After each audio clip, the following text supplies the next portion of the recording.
Mesdames et messieurs, chers frères à Christ, bonjour. Nous poursuivrons notre, on va dire quoi, découverte des traditions africaines, notamment le Biti, par Prince Birinda de Boudjegui. Nous avons observé les pratiques qui étaient en vigueur dans l'ancienne tradition lorsqu'un enfant naissait.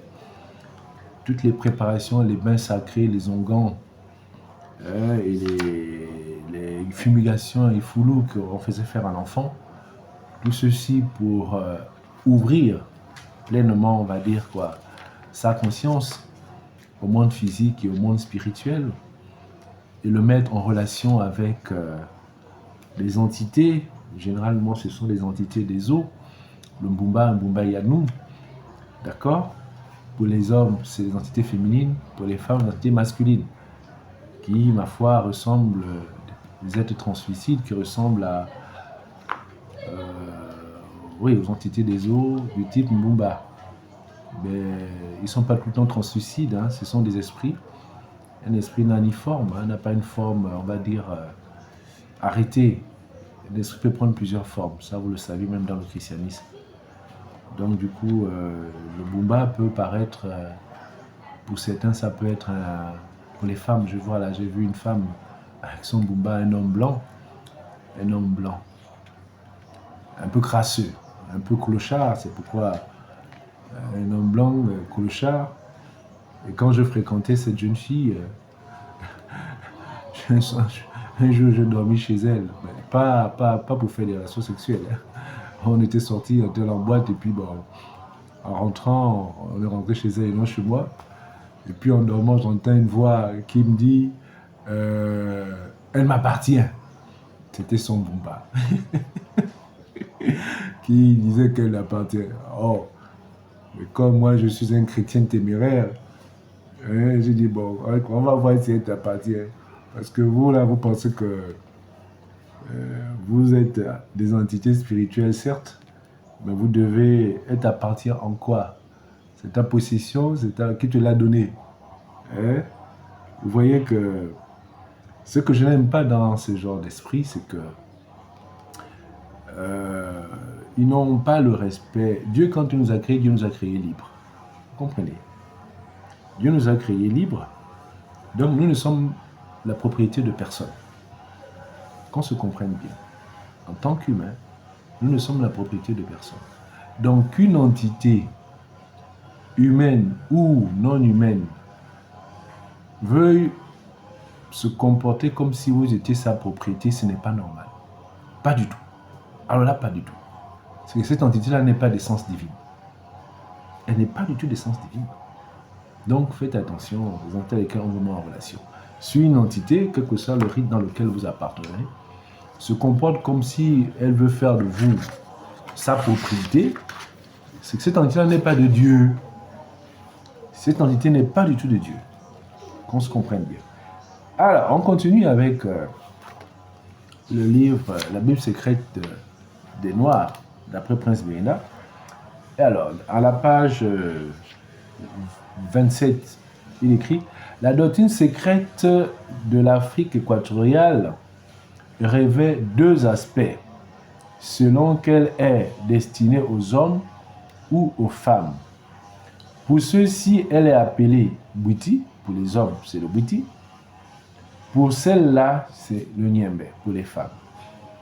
La différence de ces deux enseignements réside surtout dans la forme, mais leur but est le même.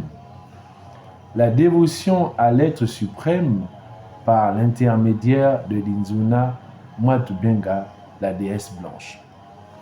Je reprends. La différence entre ces deux enseignements, c'est-à-dire le Bwiti et le Niemba, réside surtout dans la forme. La différence est formelle.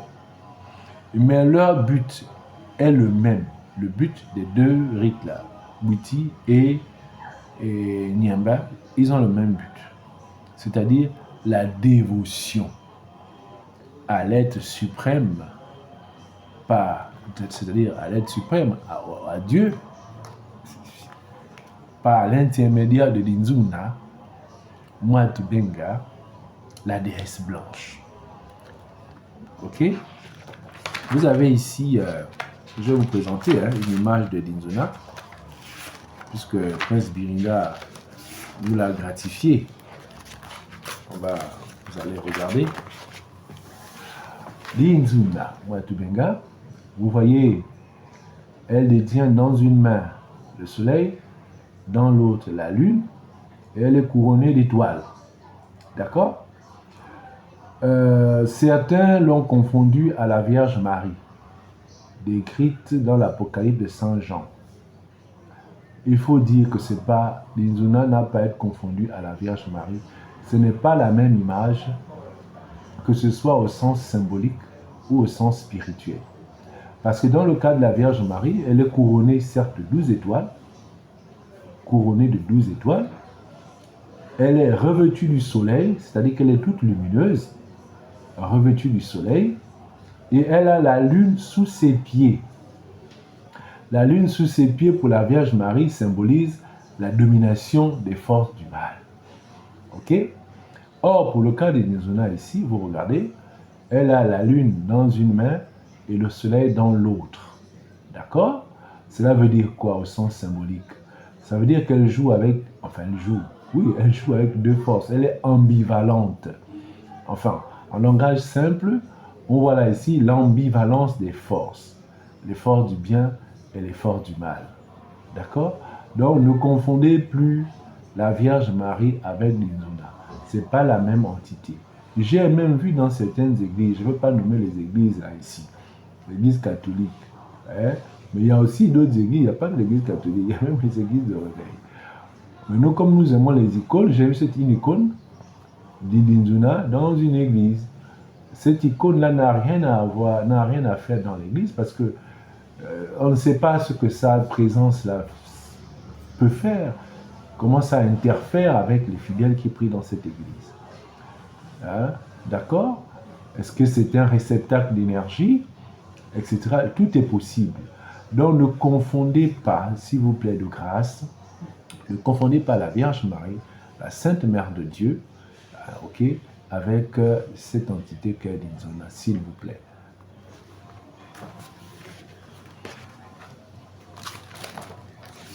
Ce n'est pas la même religion. Hein. Ça aurait pu être, hein, puisqu'on pourrait dire que la révélation est universelle. Mais moi, je préfère vous dire que ce n'est pas la même chose. Hein, que je sois clair entre nous. Je n'ai pas dit que le bouti était diabolique. Hein. Je n'ai pas encore vu, depuis que j'ai parcouru ici, le diable, tel que moi je le connais. Mais je sais que ça nous met en contact avec les entités, les esprits, du spiritisme. Et que le spiritisme est quelque part dangereux. Et Prince Biringa même l'a reconnu, que c'est extrêmement dangereux. Donc faisons attention à ce que nous faisons. D'accord? Alors, il continue, il poursuit en disant « L'Obuiti est aussi vieux que le monde.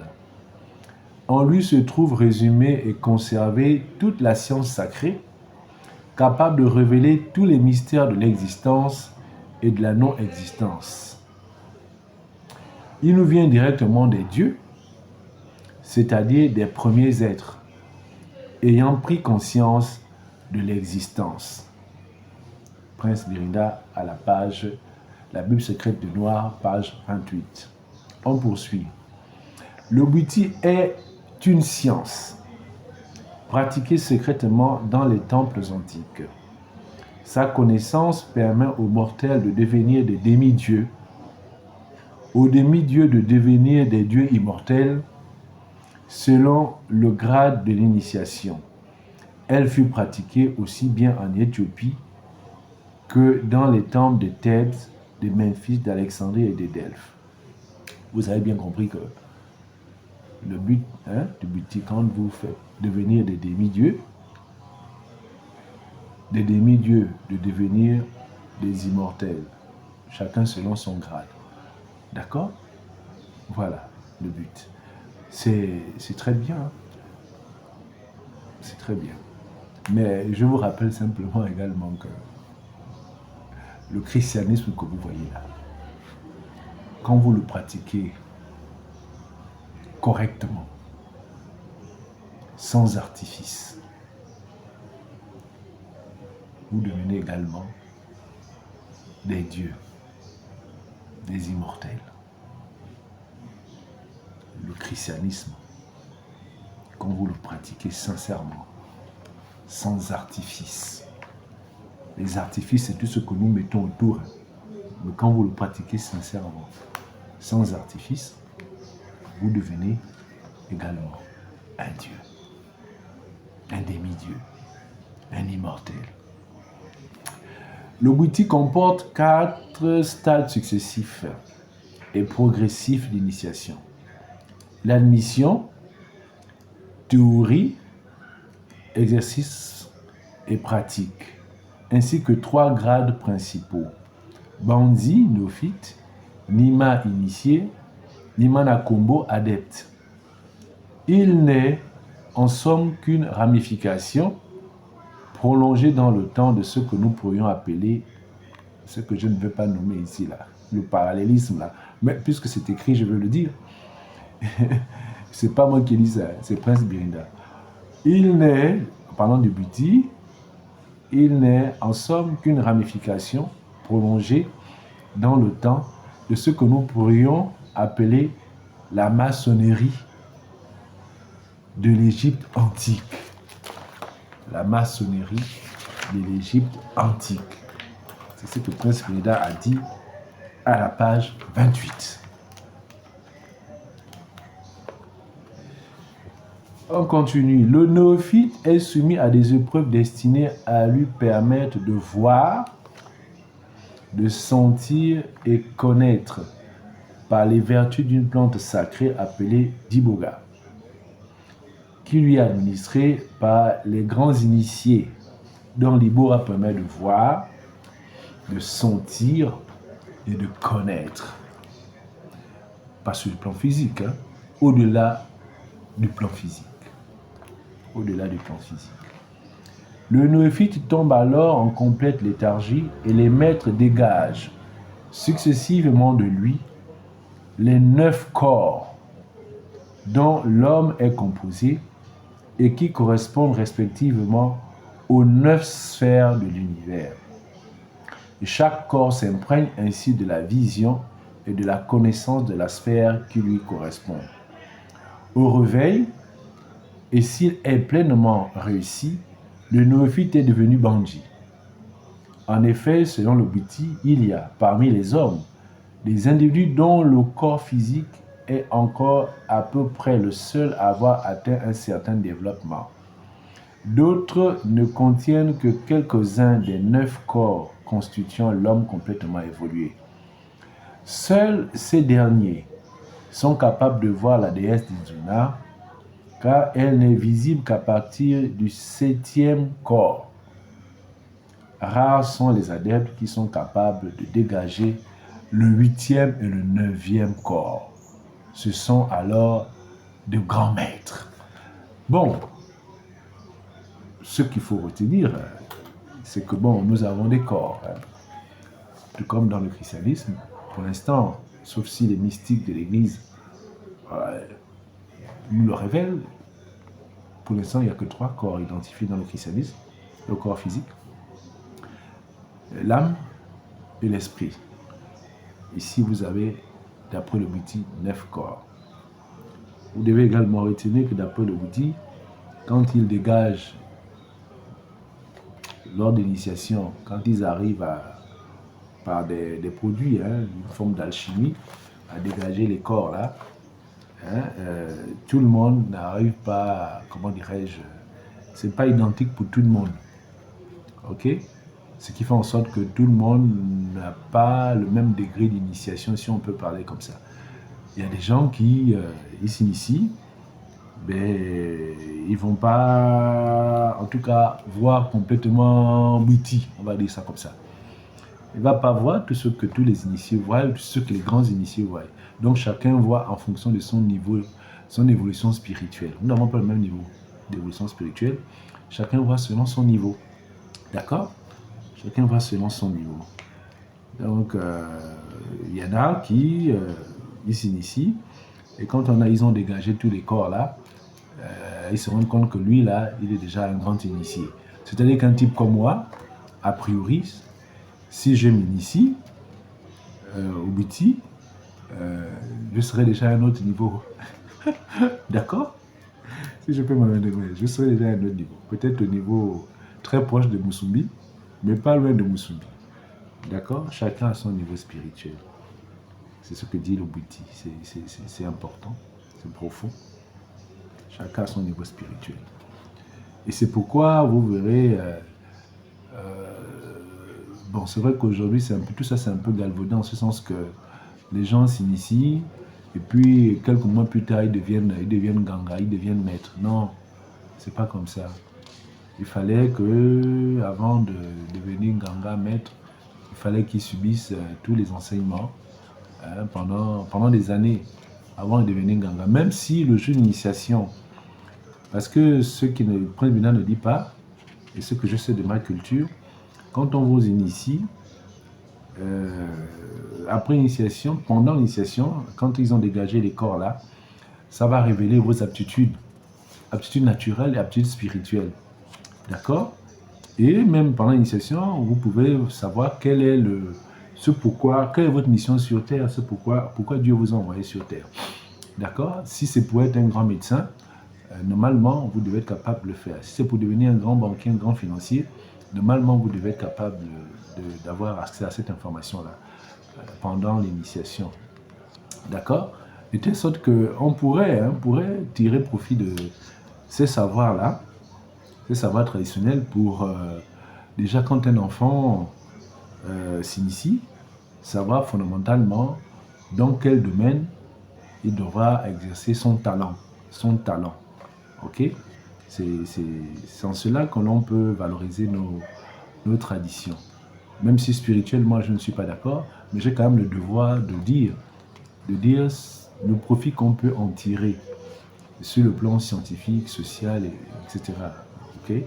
Le profit, c'est de savoir, à travers la connaissance de soi, ce que l'enfant peut devenir, quels sont ses talents.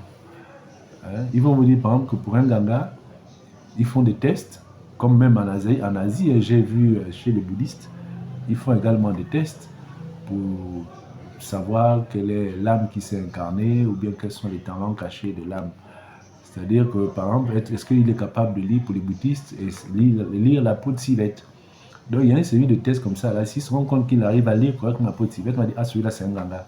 Ou celui-là, c'est un mumba. Celui-là, bref, vous découvrez les talents. On vous révèle vos talents. Lors de son réveil, le Bondji doit informer en détail ses initiateurs de tout ce qu'il a vu pendant son sommeil. Il doit le faire dans la langue Itsogo, qu'il ne connaissait pas auparavant et qui est pour le Biti ce que le latin est pour le catholicisme. Vous voyez par exemple ici, l'initié ne connaissait pas le Tsogo, mais en s'initiant, il va parler en Tsogo. Il va révéler ce qu'il a vu dans une langue qui lui était inconnue, le Tsogo. Tout comme ceux qui s'initient au rite tel qu'à Bondji. Eux, ils vont faire la révélation en komi. Oui, c'est en komi. Ok, vous comprenez? Donc ça, c'est pour ceux qui sont adeptes de parler en langue, on va dire que c'est une forme de parler en langue. D'accord? Parler dans d'autres langues. La Xu et Lali, mais à ne pas confondre avec le parler en langue originelle. On a déjà discuté de cela. Parler en langue originelle. D'accord.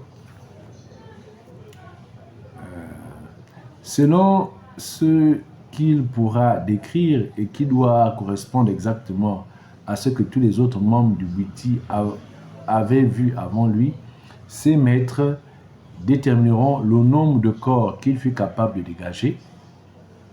De ce nombre dépend son degré d'initiation et le grade qui lui sera conféré. Donc, on confère les grades en fonction du nombre de corps, en fonction de ce que vous dites, qui révèle, parce que ce que vous dites révèle le nombre de corps qui ont été dégagés, donc le niveau spirituel que vous avez atteint. Et en fonction de ce que vous dites, on va vous attribuer un grade. Un grade. La vision de l'Inzuna ne lui est possible qu'une seule fois. Mais s'il a réussi à devenir grand maître, il lavera après sa mort. Le deuxième stade sera celui de la théorie. On était dans celui du premier stade, celui de l'initiation, le néophyte. Maintenant, après, quand il a fini le bandji, là, après l'initiation, il rentre dans un autre stade. Le deuxième stade sera celui de la théorie. En effet, le bandji a vu, mais voir n'est pas savoir. Aussi sera-t-il gardé dans le temple durant une période qui peut varier entre 6 mois et 1 an. Il sera purifié et au cours des premières leçons, on lui expliquera le sens de ce qu'il a vu et ne connaissait pas encore. D'accord? Entre 6 mois et 1 an, il doit rester normalement auprès de son maître initiateur pour apprendre. C'est pas vous faites 1 mois, vous avez fini là, après 1 mois, même 2 semaines, vous êtes parti, après vous devenez ganga. C'était pas comme ça la tradition. C'est pourquoi je dis, revenons aux bonnes sources de la tradition. Ne faisons pas les choses, les raccourcis que nous prenons là. S'il faut parler de tradition, il faut bien faire les choses, pas en empruntant des raccourcis. Au troisième stade, celui de l'expérimentation, le bandji sort du temple et devient nima. Un maître compétent le dirige, mais il doit étudier par ses propres moyens les secrets de la nature.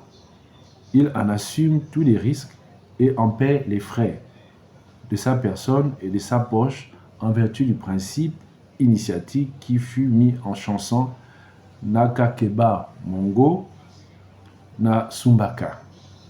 Pour connaître les secrets du monde, il faut payer, c'est la traduction, car celui qui vous les dira les avait lui-même payés. Ayant vu, connu et compris, au 4e stade, le Nima, nanti des secrets de la création, deviendra à son tour créateur et initiateur. Il devient créateur. Créateur de quoi? That is the question. Il faut aller s'initier pour comprendre. Il pourra fonder des banjas, donc des temples, pour initier des novices et leur faire subir le même entraînement que celui auquel il fut astreint. Pour l'instant, on n'avait pas encore entendu parler du diable. On va en discuter à la fin. Le Bhuti n'est pas une science de ce monde, celui-ci n'étant pas considéré comme le monde définitivement habitable. Notre monde n'est pas le monde définitivement habitable, c'est ce que révèle Prince Spirinda. Le Bhuti, il n'est qu'une école où l'on apprend à se connaître et à connaître les mystères de l'univers. Le Bhuti est une école où on apprend à se connaître et à connaître les mystères de l'univers. L'univers étant immense, il est impossible de le connaître par notre monde, de saisir la cause par un de ses effets. La cause produisant sans cesse une multitude d'effets, comment pourrait-on la saisir par l'un d'eux seulement? Le Bhuti révèle que chaque être humain, chaque être, est une synthèse, ou plutôt une miniature synthétique dans laquelle on peut trouver tous les détails de l'univers. Il suffit donc de s'emparer d'une créature et d'étudier sa constitution pour connaître tous les détails du grand univers.